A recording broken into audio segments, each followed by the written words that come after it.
Why you need a good feedback score on eBay. Selling on eBay is the same as selling anywhere else in one respect. That is, your customers want to know they can trust you. Buyer confidence is crucial to successful selling. If a buyer has no confidence in you as a seller, they will not buy. So how can any buyer know what your reputation as a seller is? This is provided by feedback. When you have sold an item, the buyer is asked to leave a feedback score for you. This feedback can be positive, neutral, or negative. If the buyer has had a good buying experience, that is, he received the product in a reasonable time, it was in good shape, and it was exactly what he expected, then he will be likely to leave a good feedback score for you. This will be seen by other buyers and will establish your reputation as a seller of integrity. If the buyer has had problems, for example, the product was broken due to poor packaging, or it was not as described, then he's likely to leave a negative score.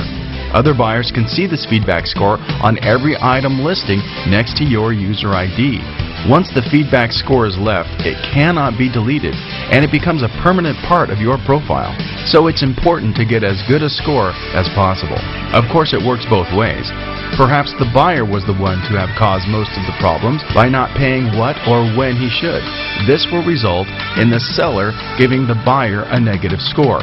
The seller can actually prohibit a buyer with a bad reputation from bidding on his products. So it is within the interest of both parties to settle any problems as quickly and as fairly as possible. It's important to be cautious when leaving feedback reports, especially if you're upset at the result of your transaction. Since feedback reports are public and permanent, you don't want to leave anything that would give cause for a legal defamation or character case. eBay has rules about the standard of feedback and is able to remove such comments if they constitute libel. Members can also be given the opportunity to withdraw their remarks using a special withdrawal process.